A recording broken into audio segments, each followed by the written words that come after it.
Agustus di kebun.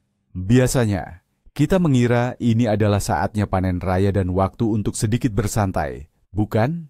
Tapi bagaimana jika saya katakan, justru di saat genting ini, menjelang datangnya musim gugur, banyak dari kita tanpa sadar melakukan kesalahan yang bisa merugikan seluruh panen tahun depan.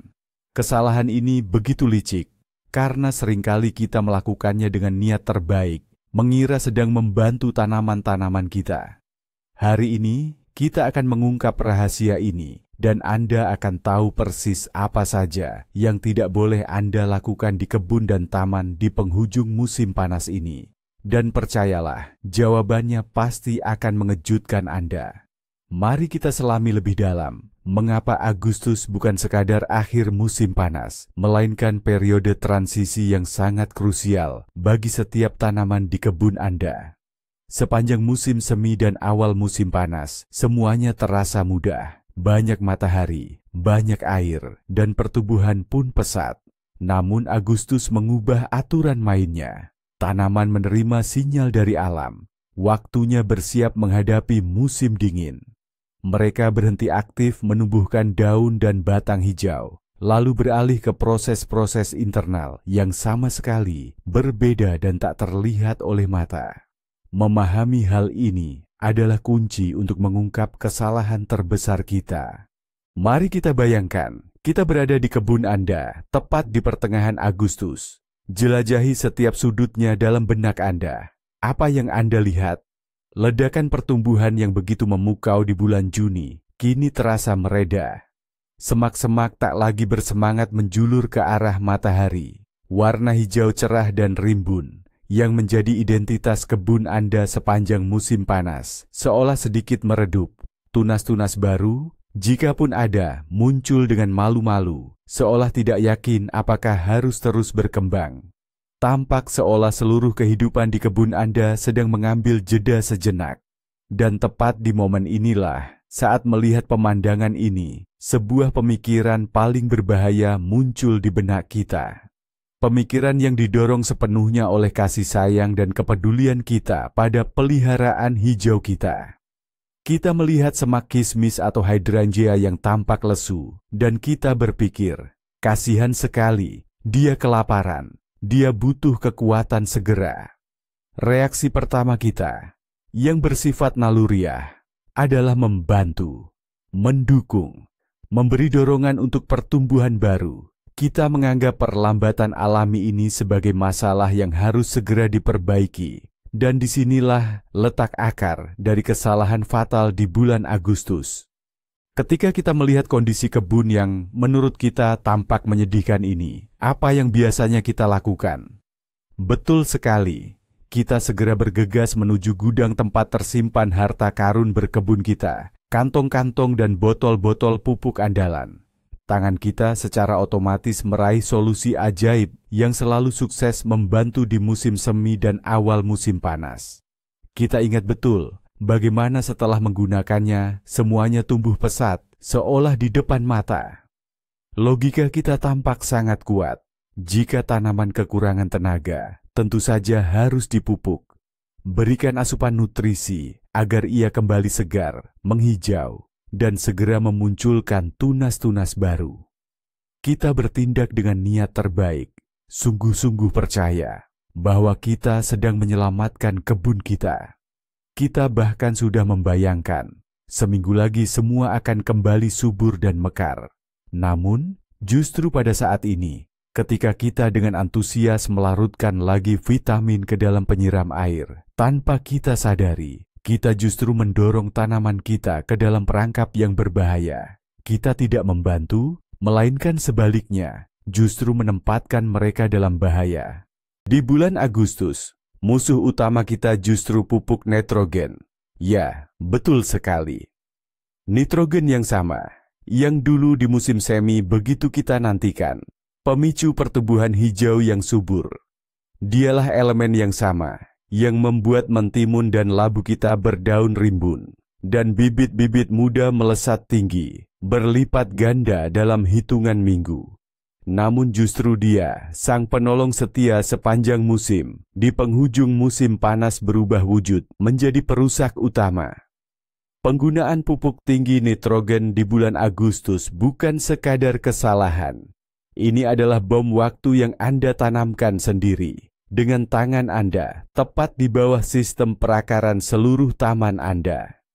Anda pikir Anda sedang memberi kehidupan, padahal sejatinya Anda sedang memicu program penghancuran diri. Untuk memahami bahaya ini dengan lebih baik, mari kita gunakan analogi sederhana. Pemberian nitrogen di bulan Agustus itu ibarat seseorang yang meminum secangkir espresso paling pekat pada pukul 10 malam, padahal dia harus tidur 1 jam lagi. Apa yang akan terjadi? Tubuhnya akan mendapatkan dorongan energi yang kuat, tetapi pada waktu yang sama sekali tidak tepat. Alih-alih bersiap untuk istirahat, tubuhnya malah akan mulai bekerja secara aktif. Sama halnya dengan tanaman. Alam sudah memberikan sinyal yang jelas kepadanya. Musim panas akan berakhir, hari semakin pendek, saatnya menghentikan aktivitas dan bersiap untuk masa istirahat. Tapi kita, dengan pupuk nitrogen yang kita berikan, malah berteriak kepadanya, "Tidak, jangan tidur. Bangunlah, ini musim semi lagi, saatnya tumbuh." Tanaman itu, setelah mendapatkan dosis nitrogen, menurutinya. Ia pun terbangun dan dengan sekuat tenaga mulai menumbuhkan tunas-tunas muda baru dan daun-daun yang lembut. Tapi apa sih masalahnya dengan tunas-tunas baru ini? Bukankah tanaman hijau itu selalu pertanda baik, kan? Nah, tidak di bulan Agustus. Masalahnya, tunas-tunas baru ini tumbuh lemah, banyak mengandung air, dan sama sekali tidak siap menghadapi musim dingin yang akan datang. Mereka tidak punya cukup waktu untuk matang dan menguat. Sebaliknya, tunas yang tumbuh di musim semi dan panas telah berbulan-bulan mengumpulkan kekuatan. Kayu mereka telah mengeras, kulit kayunya menjadi kokoh. Mereka bersiap menghadapi musim dingin dengan kondisi prima. Sedangkan tunas manja bulan Agustus ini, yang dipicu oleh pupuk nitrogen, ibarat prajurit yang dikirim ke medan perang tanpa rompi pelindung. Mereka memang terlihat indah dan hijau, tapi sama sekali tidak berdaya. Mereka tidak akan sempat mengeras menjadi kayu dan bersiap menghadapi suhu di bawah nol. Ini hanyalah sekumpulan dedaunan hijau yang ditakdirkan untuk mati. Dengan demikian, saat Anda memberikan nitrogen di akhir musim panas, Anda secara harfiah mengacaukan kalender internal tanaman. Setiap tanaman abadi memiliki program genetiknya sendiri yang telah disempurnakan selama ribuan tahun evolusi. Program ini dengan jelas menginstruksikan, di musim semi dan musim panas adalah waktunya untuk tumbuh, sementara di akhir musim panas dan musim gugur adalah saatnya bersiap untuk dormansi, menimbun gula, serta memperkuat batang dan akar. Pemupukan yang Anda berikan adalah campur tangan yang tidak semestinya pada sistem yang sudah mapan ini. Tanaman menjadi bingung. Ia menerima sinyal yang bertentangan dari matahari dan suhu. Saatnya tidur, tetapi dari tanah yang kaya nitrogen. Saatnya tumbuh. Dan ia pun memilih untuk tumbuh, menghabiskan energi berharganya yang sebenarnya ditujukan untuk tujuan lain yang sama sekali berbeda dan jauh lebih penting pada periode tersebut.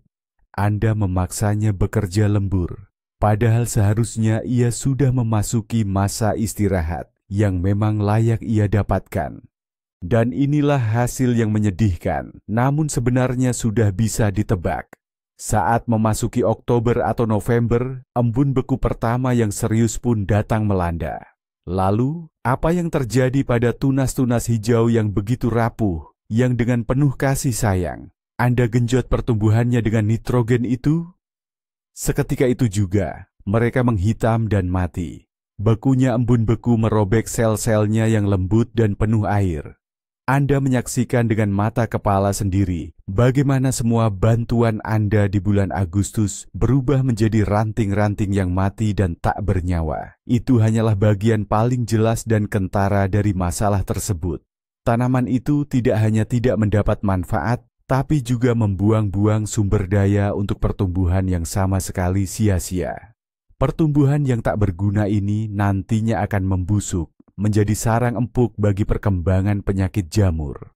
Alih-alih menguatkannya, Anda justru menciptakan titik kelemahan fatal baginya. Namun, matinya tunas-tunas muda ini ibaratnya hanyalah puncak gunung es. Masalah yang sebenarnya terjadi jauh lebih dalam, pada level yang tidak terlihat oleh kita.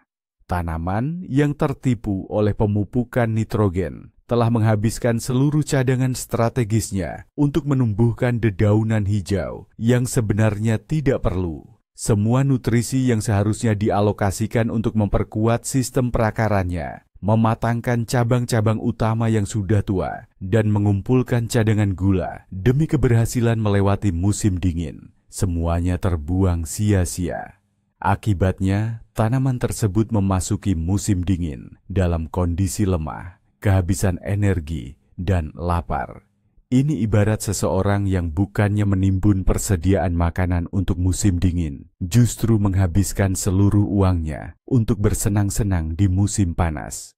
Peluang tanaman seperti ini untuk bertahan melewati musim dingin yang keras pun menurun drastis.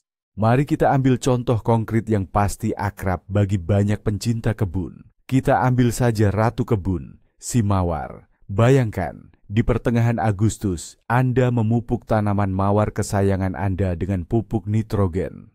Apa yang akan terjadi selanjutnya? Mawar itu akan dengan semangat mengeluarkan banyak tunas baru berwarna merah. Tunas-tunas ini memang terlihat sangat cantik, tapi sebagian besar tidak akan sampai membentuk kuncup bunga. Ini yang sering disebut sebagai tunas buta atau obesitas. Tunas-tunas ini tidak akan sempat matang sempurna, dan batangnya akan tetap lunak. Begitu datang embun beku pertama yang cukup kuat, tunas-tunas ini akan menghitam hingga ke pangkal. Nah, yang paling berbahaya adalah, melalui gerbang yang membeku ini, berbagai infeksi seperti luka bakar infeksius sangat mudah masuk ke jaringan tanaman. Alhasil, saat musim semi tiba, Anda mungkin akan menemukan seluruh tanaman mawar Anda sudah menghitam dan mati, padahal Anda sudah berusaha keras merawatnya.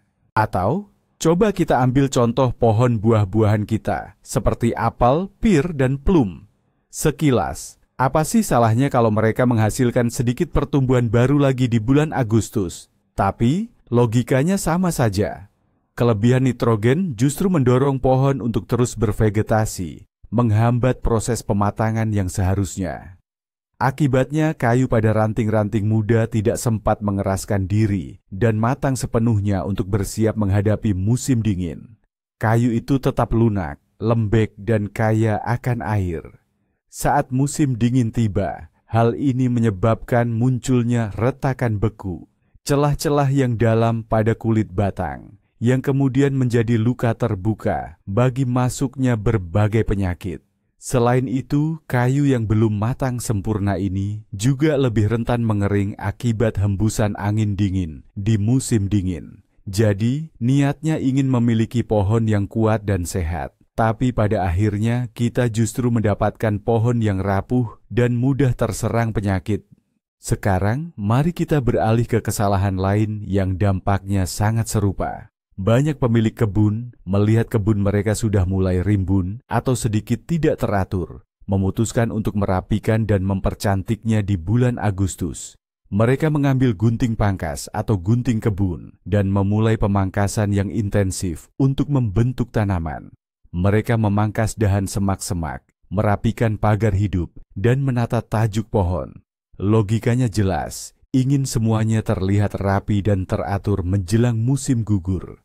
Namun, dari sudut pandang biologi tumbuhan, tindakan ini hampir sama dengan memberikan pupuk nitrogen. Ini adalah stres yang berat bagi tanaman, dan terhadap stres ini, tanaman hanya punya satu respons, segera mulai menyembuhkan luka dan mengeluarkan tunas-tunas baru untuk mengimbangi hilangnya masa daun. Dan inilah kita, kembali ke titik awal yang sama. Pemangkasan yang terlalu agresif di bulan Agustus justru memicu munculnya tunas-tunas baru yang lemah dan sama sekali tidak siap menghadapi musim dingin. Tanaman alih-alih mengarahkan seluruh nutrisi untuk mematangkan cabang yang sudah ada dan memperkuat akarnya, justru dipaksa menghabiskan energinya untuk menumbuhkan tunas-tunas baru ini. Tunas-tunas muda yang muncul di akhir Agustus atau September ini, sama seperti sebelumnya, akan mati beku saat embun beku pertama tiba. Pemangkasan semacam ini sangat merugikan, terutama bagi hortensia, spirea, mawar, dan banyak tanaman semak hias lainnya. Anda tidak hanya tidak membantu tanaman, namun justru sangat melemahkannya menjelang musim dingin yang panjang dan dingin. Anda memangkas satu, namun tanaman justru panik mencoba menumbuhkan 3 tunas baru yang pada akhirnya akan sia-sia. Lalu, apa yang sebaiknya Anda lakukan? Apakah kita hanya akan berdiam diri di bulan Agustus, menyaksikan taman bersiap menyambut musim gugur? Tentu saja tidak. Anda boleh dan memang harus membantu tanaman. Namun ini perlu dilakukan dengan cara yang tepat dan pada waktu yang sesuai. Anda hanya perlu mengalihkan fokus dari satu elemen ke elemen lain yang sama sekali berbeda. Lupakan kata nitrogen sampai musim semi berikutnya. Kini, 2 makronutrien penting lainnya yang akan menjadi bintang utama di kebun Anda, yaitu kalium dan fosfor. Merekalah sahabat terbaik tanaman Anda menjelang musim dingin. Tugas utama Anda bukan lagi merangsang pertumbuhan, melainkan membantu memperkuat apa yang sudah tumbuh selama musim panas. Mari kita bahas lebih dalam, apa saja peran 2 elemen penting ini di penghujung musim. Fosfor adalah pembangkit energi utama untuk sistem perakaran. Ia secara khusus merangsang pertumbuhan akar, bukan daun atau batang di atas tanah. Berkat fosfor, akar tumbuh menjadi kuat, bercabang, dan lebih mampu menahan pembekuan tanah. Sementara itu, kalium bisa dibilang adalah pelatih utama untuk penguatan struktur tanaman. Ia membantu tunas-tunas muda matang sepenuhnya, menjadikannya lebih padat dan kokoh. Kalium juga berperan dalam menumpuk gula di dalam sel tanaman yang berfungsi sebagai anti beku alami, mencegah cairan sel membeku saat suhu mencapai titik nol atau di bawahnya. Bersama-sama, fosfor dan kalium membentuk duet sempurna untuk mempersiapkan taman Anda agar sukses melewati musim dingin. Jadi, kalau Anda sudah tidak sabar ingin memberi nutrisi pada tanaman, pilihan terbaik Anda adalah pupuk khusus musim gugur. Penting untuk selalu membaca komposisi pada kemasan dengan cermat. Idealnya, pupuk semacam itu harus memiliki kadar nitrogen, dilambangkan dengan huruf N, 0 atau sangat rendah, misalnya tidak lebih dari 2-3%. Sebaliknya, kandungan fosfor, P, dan kalium, K, justru harus tinggi. Anda bisa memilih monokalium fosfat, kalium sulfat, superfosfat, atau campuran pupuk musim gugur kompleks yang sudah siap pakai. Pemupukan seperti ini tidak akan memicu pertumbuhan tunas yang tidak perlu, melainkan secara spesifik akan bekerja untuk memperkuat tanaman dari dalam, sehingga meningkatkan ketahanannya terhadap cuaca dingin.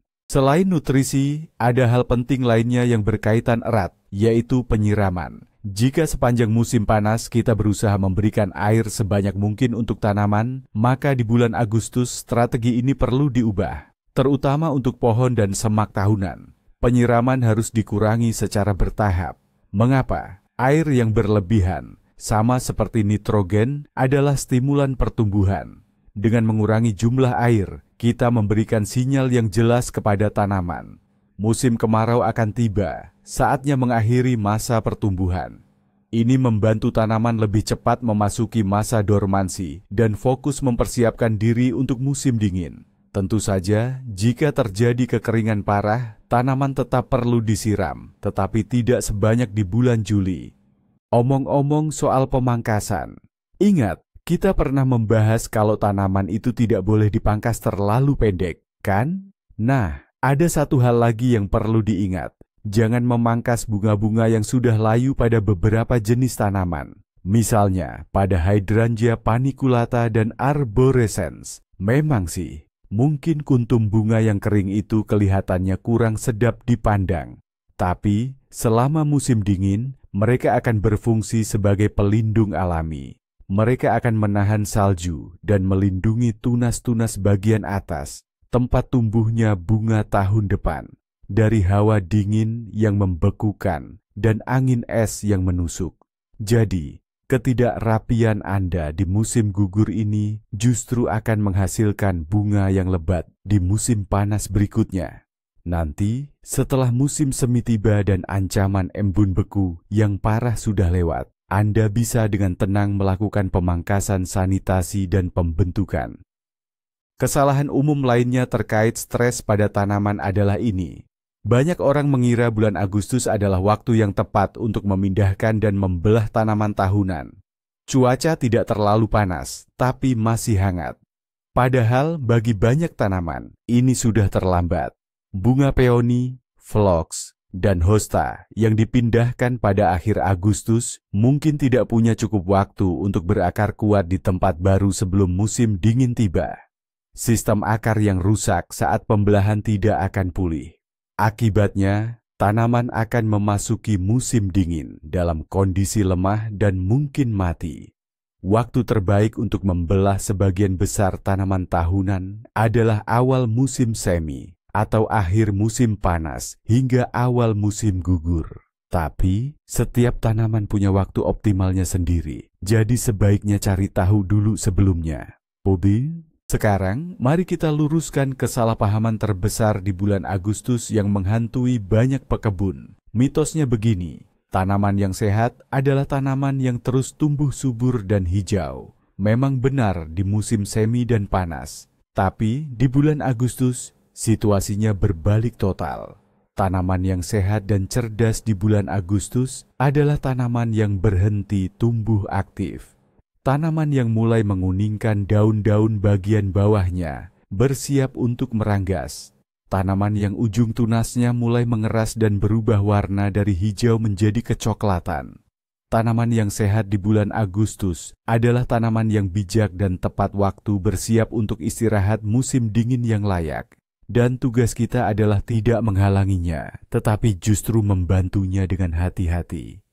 Kebenaran yang paling mengejutkan adalah Anda tidak hanya merusak beberapa ranting. Melakukan kesalahan fatal ini memacu pertumbuhan dengan nitrogen atau pemangkasan berat di bulan Agustus. Anda merusak kesehatan sistem akar dan menghabiskan cadangan nutrisi untuk sepanjang musim dingin. Tanaman memasuki masa dormansi dalam keadaan lemah, sakit, dan kelaparan. Pada dasarnya, Anda membuka pintu bagi penyakit dan hama untuk sepanjang tahun berikutnya. Itulah sebabnya di musim semi Anda mungkin menemukan tanaman mawar kesayangan Anda menghitam dan pohon apel Anda tidak berbunga dengan baik. Penyebabnya sudah ada sejak bulan Agustus, ketika Anda dengan niat baik memutuskan untuk memberi pupuk. Jadi, pelajaran utama di bulan Agustus di kebun adalah tahu kapan harus berhenti. Ubah taktik dari stimulasi aktif menjadi bantuan bijak dalam persiapan untuk musim dingin. Singkirkan pupuk nitrogen dan gunting pangkas untuk pemangkasan berat. Alih-alih, berikan tanaman Anda sedikit kalium dan fosfor, kurangi penyiraman, dan biarkan alam melakukan tugasnya. Terima kasih telah menonton video ini sampai akhir. Jika Anda mempelajari sesuatu yang baru dan bermanfaat, mohon dukung saluran kami dengan suka dan berlangganan. Ini sangat membantu kami membuat video baru untuk Anda. Apa saja kekhawatiran utama Anda di kebun di bulan Agustus? Pernahkah Anda melakukan kesalahan seperti itu tanpa mengetahui akibatnya? Tulis di komentar, mari kita diskusikan pengalaman Anda.